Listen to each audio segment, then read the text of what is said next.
Bom, pessoal, boa tarde a todos. Bem-vindos ao palco de Front-End. O meu nome é Pedro. Meu nome é Pedro e eu vou apresentar hoje para vocês a tecnologia do Server Driven UI. Eu sou engenheiro de software no Nubank e Server Driven UI é uma das tecnologias que a gente utiliza lá. Então, só para eu entender aqui rapidinho, levanta a mão quem está aqui na plateia, quem conhece um pouco dessa tecnologia, sabe o que é. Boa, as 4 pessoas. Legal. A ideia dessa apresentação é passar para vocês um pouco do conceito do que é o Server Driven UI, como que a gente utiliza ela nas empresas, como as empresas utilizam elas no dia a dia nas aplicações. E a gente vai passar por essa agenda aqui. Então, antes da gente entender o Server Driven UI, a gente precisa entender como que é desenvolver uma aplicação mobile de forma nativa, por exemplo, que é uma maneira tradicional. Passando depois, a gente vai entender o que é o Server Driven UI, como que ele entra no meio dessa jogada toda, quais as vantagens que a gente tem em ter o Server Driven UI na nossa aplicação. A gente vai depois conhecer um pouquinho do framework do Flutter, que ele vai ser um aliado no desenvolvimento do Server Driven UI. E depois, no final, para a gente fechar a apresentação, eu vou mostrar como que a gente pode copiar um pouco da UI do Netflix usando o Flutter e usando o Server Driven UI. Então, só para a gente começar, como que funciona o desenvolvimento tradicional de aplicativos? Normalmente, quando a gente fala de desenvolvimento tradicional, a gente está falando de desenvolvimento nativo. Desenvolvimento que você está desenvolvendo tanto para iOS quanto para Android. Então, você está ali com linguagens específicas. Quando você desenvolve dessa forma, você gera um arquivo final, gera um APK, um .xib, que esse arquivo vai ser depois jogado nas lojas para o seu usuário depois baixar e conseguir acessar a sua aplicação. Então, tipo, o que é o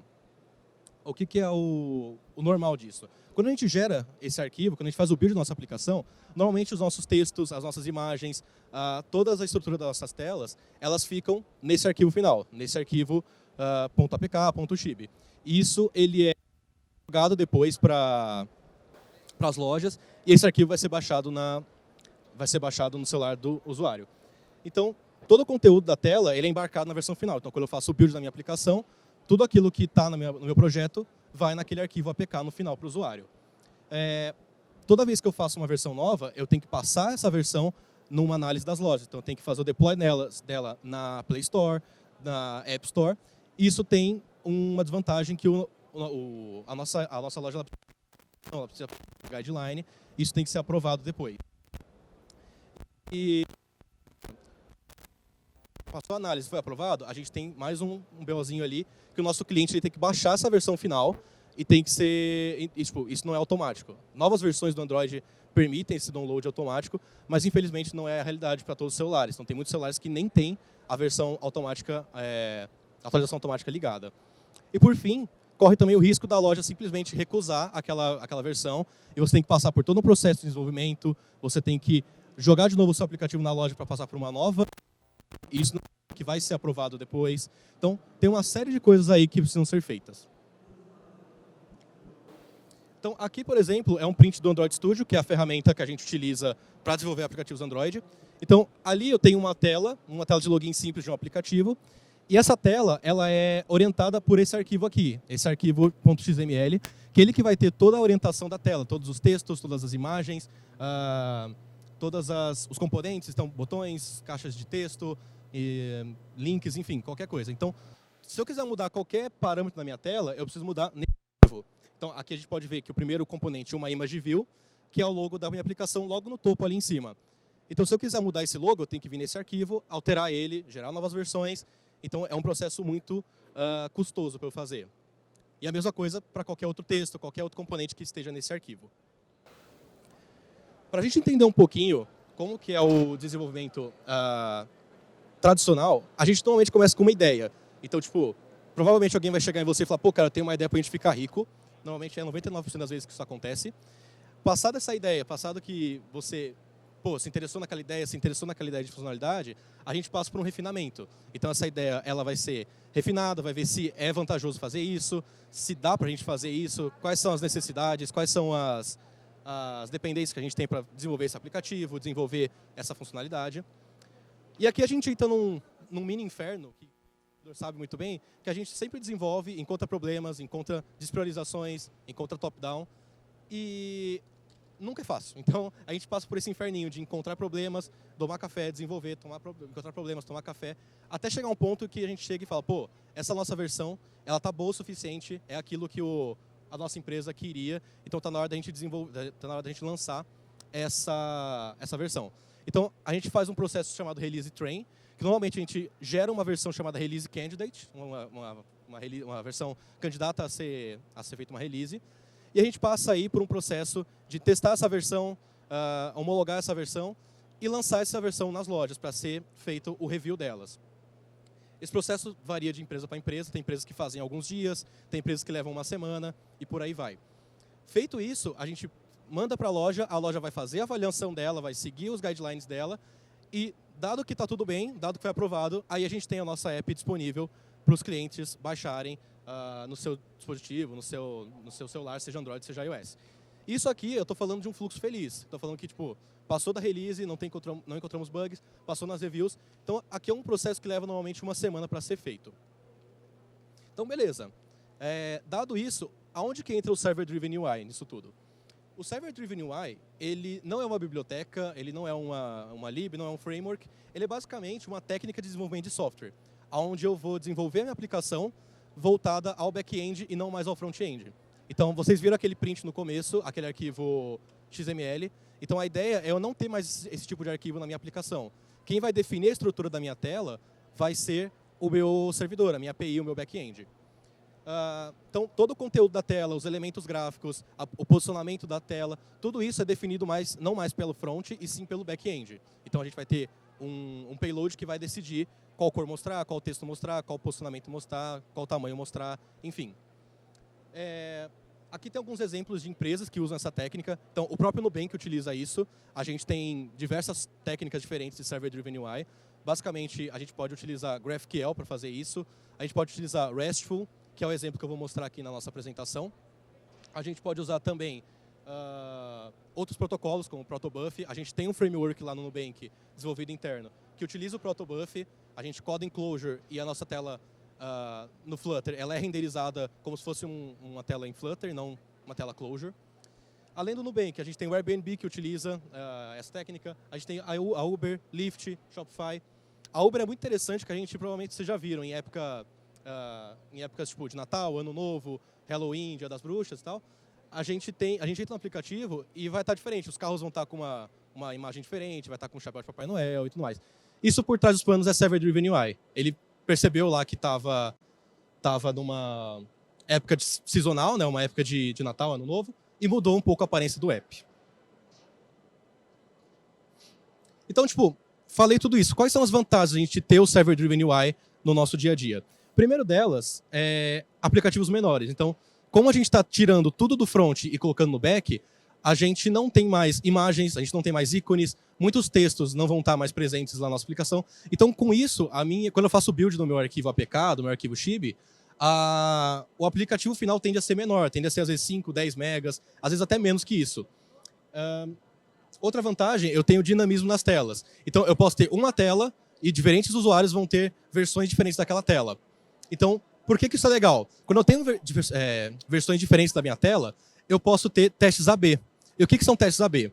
Imagina que você tem uma hipótese de alguma ideia, você tem um botão. Eu falo, pô, esse botão, às vezes, não está tendo engajamento. Será que se eu colocar esse botão mais para cima, ou mudar o texto desse botão, será que vai trazer engajamento? Então, eu posso fazer um teste AB. Eu posso gerar... eu posso pegar a minha base de usuários, eu posso gerar bases diferentes. Então, metade da minha população vai ver uma tela X, metade da minha população vai ver uma tela Y. E com base nisso, eu tiro métricas, eu posso tirar métricas para ver qual é o engajamento disso, e depois disso eu posso falar, pô, aquela tela B tem mais engajamento que a tela A. Outra vantagem, desenvolvimento e deploy mais rápido. Como tudo está no back-end, a gente não tem review nas lojas, a gente não tem release train, está tudo desenvolvido no back-end. O deploy de uma aplicação back-end demora, em média, 20 minutos, 30 minutos. Então, é muito mais rápido você deployar e chegar na mão do seu cliente na versão final em produção. Com isso, eu tenho mais um ganho, que são hotfixes. Então, por exemplo, você subiu um componente novo, você subiu um typo, uma string errada, uma coisa que pode causar um dano para sua empresa, pô, você faz o hotfix, 30 minutos, o deploy está feito, ninguém viu nada e maravilha. Se fosse numa versão que estava com o app, tipo, a APK buildada, você teria que fazer todo aquele processo, gerar uma APK nova, mandar para review. Então, vocês conseguem ver a diferença daí. Então, como eu falei, não tem análise de versões novas na loja. Eu não passo mais pela Apple, eu não passo mais pela Google. Uma vez que eu faço deploy da minha aplicação está dentro de casa, está dentro da minha cloud. Então, está lá na mão do cliente assim que o deploy termina. Rollout de features mais rápidas. Então, antigamente, quando você ia fazer um rollout de uma feature, você teria que casar certinho o release train, você tinha que casar exatamente quando que vai começar o release para você ter um tempo para o seu cliente baixar. Dessa forma, não mais. Eu posso subir muito antes a minha aplicação, posso jogar as features no app 2, 3 semanas antes da minha rollout, e no final, quando todo mundo já tiver baixado, eu só mexo no meu back-end, pronto, acabou. A versão já estava na mão do cliente há 3, 4 semanas atrás, e aí fica mais tranquilo de você rolar as suas features. E os últimos dois, a gente fala de localização e internacionalização. Qual que é a diferença dos dois? Vamos supor que vocês abram o Netflix de vocês, então vocês vão ter suas séries, vão ter seus filmes que estão assistindo, mas vamos supor que vocês viajaram para os Estados Unidos. Faz muito mais sentido vocês verem conteúdos lá dos Estados Unidos do que conteúdos brasileiros. Então você tem catálogos diferentes. Então isso que é a localização. Você tem um app de banco. Se você está no Brasil, faz sentido você ver o seu saldo em real, não em dólar. Se você está nos Estados Unidos, aí você vê o seu saldo em dólar. Então isso que é a localização. E internacionalização é a mesma coisa. Eu posso ter a minha mesma aplicação em diferentes línguas diferentes. Eu posso ter inglês, espanhol, português, enfim, qualquer linguagem. E tudo isso pode ser controlado pelo meu back-end e não mais pela minha aplicação. Então aqui a gente tem o mesmo gráfico que eu mostrei um pouco antes. Vocês podem ver que a parte de desenvolvimento continua a mesma coisa. Eu vou continuar sofrendo ali com bugs e despriorizações, o caos que é desenvolvimento. Só que agora a gente não tem mais release train. Tem um X ali lá no ícone e também não tem mais review nas lojas. Então, dado que eu fiz o deploy da minha aplicação, terminei o desenvolvimento, fiz o deploy, eu chego no meu cliente final em questão de 30 minutos. Nessa brincadeira toda, a gente ganha aí 2 semanas de desenvolvimento. Porque, de novo, não preciso passar por review, não preciso passar por release train, não corro o risco de ser recusado. Então, eu ganho aqui nessa brincadeira 2 semanas fáceis aí de rollout de feature.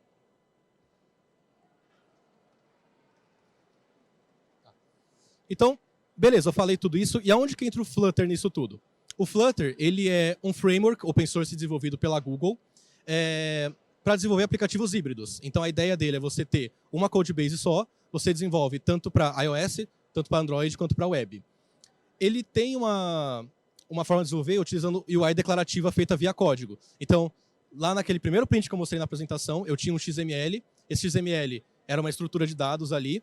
No Flutter, eu não vou ter esse tipo de arquivo. Eu vou ter um código, uma classe, que vai se comportar como se fosse a minha tela. E ele utiliza o conceito de widgets. Então, um texto no Flutter é um componente, um botão no Flutter é um componente, uma imagem. O próprio app em si, na raiz dele, ele é um componente. Então, eu consigo aninhar meus componentes para montar a minha tela, utilizando, de novo, a UI declarativa. E aqui vale ressaltar que o Flutter ele não é um framework para você desenvolver Server-Driven UI. Você pode desenvolver da maneira tradicional usando o Flutter, batendo numa API, pegando os seus dados, lá, o seu conteúdo, e montando a tela no próprio Flutter. Mas ele facilita muito o Server-Driven UI justamente por ele ser orientado a componentes. E a gente já vai ver isso um pouquinho mais adiante. Então, aqui é um exemplo de como que é uma tela no Flutter. Então, todo componente no Flutter ele é uma classe que estende de ou stateless widget ou stateful widget. Então, vai depender se eu quero ter controle de estado ou não. Não vou entrar muito em detalhes nessa diferença. Então, quando eu estendo a minha classe, automaticamente eu tenho essa função chamada build, que é ela que vai montar o meu widget e vai devolver e renderizar a minha tela no final. Então, aqui eu tenho um exemplo de um scaffold, que o scaffold é um componente do Flutter, que ele é uma tela no final das contas. Eu tenho uma coluna, que é um componente que vai me permitir adicionar outros componentes e vai alinhá-los na vertical. E aqui embaixo eu tenho mais 2 componentes, que é uma imagem e um texto. Então ali eu tenho um resource, eu tenho um asset na minha aplicação, que é a logo da Roadsec. E embaixo eu tenho um texto 2023, que quando eu faço o build disso no Flutter, ele me gera aquele resultado. Uma tela com a minha logo e com o texto logo embaixo. Então é dessa forma que a gente desenvolve telas no Flutter com widgets. Então, chegando nessa parte da apresentação, então eu vou mostrar para vocês como que a gente pode copiar um pouco a UI do Netflix ou de qualquer outro aplicativo usando esses conceitos de Server-Driven UI e utilizando o Flutter com widgets. Então eu separei aqui em algumas etapas que normalmente a gente faz quando a gente está pensando em criar componentes, criar nossos componentes orientados ao back-end. Então o que a gente faz é, a gente vai separar a UI em diferentes seções. Eu vou ver a minha tela, eu vou falar, tipo, beleza, o que são seções aqui? O que eu posso quebrar em diferentes componentes? Depois disso, eu vou criar os meus componentes propriamente dito, lá no Flutter, da mesma forma que eu mostrei para vocês no print. Eu vou criar um payload. Então, normalmente aqui eu vou utilizar um JSON, mas pode ser qualquer outra coisa, pode ser protobuf, pode ser qualquer outro tipo de payload. De novo, isso aqui, o Server-Driven UI, ele não é uma lib, então você pode usar qualquer implementação que vocês quiserem. Então, eu vou criar esse meu payload que vai enviar os widgets que vão ser renderizados. E, por fim, eu vou utilizar o Flutter para renderizar esses componentes que eu recebi no payload. Então, aqui é um print do meu Netflix. Então, eu acessei o Netflix, olhei um pouquinho o que eu tinha lá de conteúdo. E a primeira coisa que eu vou fazer aqui é tentar entender o que são componentes. Como eu posso quebrar essa tela em diferentes seções, em diferentes componentes. Então, se eu avançar aqui o slide, eu marquei aqui o que são componentes. Eu posso entender que esse grupo de filmes em altas é um componente, lançados nos últimos 12 meses é um outro componente, continuar assistindo, aquele banner. Então, eu bati o olho e tentei entender como eu posso quebrar isso em diferentes widgets no Flutter. Então, dado que eu quebrei os componentes, eu vou desenvolver eles. Então, a primeira coisa que eu vou tentar desenvolver vai ser essa imagem, que está, se a gente voltar aqui, que está nos nossos grupos. Então, basicamente, como é um componente, ele vai ser uma classe que vai estender de widget, que vai ter aqui alguns parâmetros que eu vou passar pelo construtor. Aqui, por exemplo, eu estou passando uma URL de uma imagem, e aqui no meu método build, eu estou montando um componente que se assemelha a esse resultado. Então, um bannerzinho ali na vertical com as bordas arredondadas.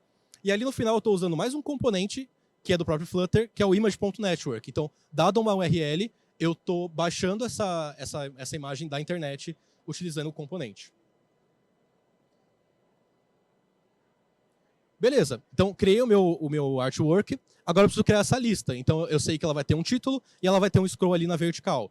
Então a mesma lógica que eu fiz anteriormente vai seguir aqui. Eu vou ter uma outra classe, outros atributos, que vai ter um método build, que vai ter componentes que vão montar essa classe. Então ali eu tenho uma coluna, que no caso vai ser a minha coluna vertical, então o meu título e as minhas fotos. Dentro das fotos eu vou ter um row, que vai ser o mesmo comportamento, só que ele vai alinhar na vertical. E ali eu vou ter de novo um map ali no final, que ele vai pegar todas as minhas URLs, e para cada URL ele vai retornar um artwork card. E aqui tem uma coisa interessante, se vocês perceberem. Vocês viram que em momento algum eu estou falando de tipo, list, filme image, movie group. Eu estou utilizando termos genéricos. Porque a ideia do Server-Driven UI é a gente conseguir reutilizar isso independente da nossa regra de negócio. Então eu posso ter, por exemplo, um componente de artwork que pode ter filmes, pode ter séries, pode ter jogos. Então eu consigo reutilizá-lo de uma maneira muito fácil, porque eu não estou preso a uma regra de negócio de filmes, por exemplo. Beleza, passado isso, então, eu vou tentar pensar o meu payload. Então, eu montei aqui um JSON bem simples, que ele vai ter uma lista de sessões, e a minha lista de sessões ela vai ter três possíveis widgets. Um banner, uma lista de artwork, que pode ser tanto normal quanto big. E cada um desses componentes, ele vai ter atributos. Então, ali eu vou ter título, URL, o título do meu botão, o tamanho da fonte. Ali eu vou ter as URLs das artworks. Então, eu montei esse meu payload baseado nos meus componentes que eu montei anteriormente. Então, aqui eu percebi que eu vou receber um título e uma lista de strings que é URL. Então, é isso que eu vou receber do meu payload. De novo, não tem framework envolvido. Eu que inventei essa implementação, vocês poderiam fazer de qualquer outra maneira. Essa que é a liberdade do Server-Driven UI. Então, dado que eu montei esse payload, eu preciso falar para o Flutter. Pô, se você receber isso, o que você faz? Então, aqui tem uma classe, que, de novo, é um outro widget, que é o widget da nossa tela, que, dado um componente, ele vai tentar entender que seção é essa. Então, eu tenho um if aqui, um if-else, que ele verifica, essa seção é um banner? Se sim, retorna esse componente. Essa seção é um artwork card? Sim, então retorna esse componente. Então, para cada componente novo que eu acrescentar, eu vou adicionar essa regra nesse widget, e esse widget vai entender como que ele vai renderizar a minha aplicação no final. E aqui, por exemplo, eu consigo linkar. Então, o vermelho aqui seria o banner, o azul seria o artwork, e por aí vai. E qual que é o resultado disso? Então, dado o meu payload, a ordem que eu recebi no meu payload é a ordem que o Flutter vai renderizar isso. Então, ali no começo, eu recebi um banner do filme The Flash com aquela URL, com aquelas categorias, aquele botão. Ele renderizou dessa forma, porque o meu widget se comporta dessa forma. Logo embaixo, eu recebo um outro widget, um outro componente no payload, que é o Artwork Card List. O Artwork Card List ele tem uma lista de URLs, que são as minhas listas de filmes aqui embaixo. Então, o meu componente entendeu como se renderiza isso. E a ordem que ele recebeu, ele vai renderizar aqui nessa tela. Então, se eu fizer o scroll um pouquinho mais para baixo, eu tenho os outros dois componentes. Então, eu tenho mais um Artwork Card List, que seriam os meus filmes para toda a família. E só no FakeFlix, que aí ele tem um outro tipo de componente, que é o nosso componente Big Artwork. Então, ele tem uma imagem um pouco maior, um pouco mais chamativa. E vocês viram que nada disso aqui está no aplicativo. O aplicativo só recebeu uma seção e ele aprendeu como que vai renderizar essa seção.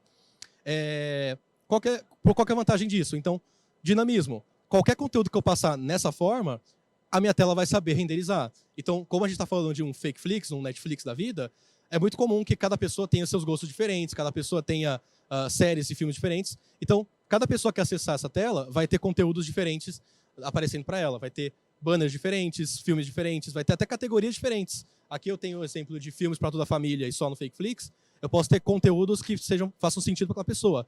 Top 10 filmes de ação, top 10 romances, top 10 doramas, enfim, por aí vai. Agora, aquele exemplo do teste AB. Perceba aqui que eu mudei a ordem do meu payload. Então, antes o meu banner ele vinha na parte de cima, ele passou agora a ser o segundo componente nessa lista de sections. Com isso, a minha tela vai renderizar de uma outra forma. Eu tenho primeiro as top séries no Brasil e logo abaixo eu tenho The Flash. Então, esse é um exemplo de teste AB. Eu posso ter uma hipótese do tipo, pô, o banner no topo não está fazendo sentido. Será que se a gente colocar ele em outro lugar, será que a gente mudar o texto, eu vou conseguir ter mais engajamento da minha população, dos clientes? Então, eu só vou lá no meu payload, no meu back-end, altero a forma que ele vai ser enviado no JSON, e o meu aplicativo se vira para renderizar isso. E aqui, para fechar, o último exemplo que eu trouxe é um exemplo de internacionalização e localização. Então, veja que eu tenho o mesmo payload, as mesmas estruturas, só que agora eu estou mandando conteúdos em inglês. Eu estou mandando séries que façam sentido ou que estejam no catálogo americano, e eu estou mandando numa ordem que talvez faça sentido para aquele cliente dos Estados Unidos, daquela base de dados que faz sentido para ele. Então, provavelmente um cliente dos Estados Unidos não vai querer assistir um show do Jô, ele vai querer assistir um show da Oprah, por exemplo. Então, isso que é a localização. Eu estou dando conteúdos para ele que façam sentido naquela localização que ele está. E da mesma forma, se vocês forem ver, as imagens aqui, elas estão também localizadas. Então, na minha versão em português, eu tinha, por exemplo, o filme Abracadabra. Na minha versão em portuguesa, ele estava aparecendo em português. Na minha versão inglesa, o meu aplicativo, a minha API, entendeu que, pô, se eu estou nos Estados Unidos, eu vou tentar pegar a imagem desse filme que faça sentido no título americano. Então, só para a gente comparar.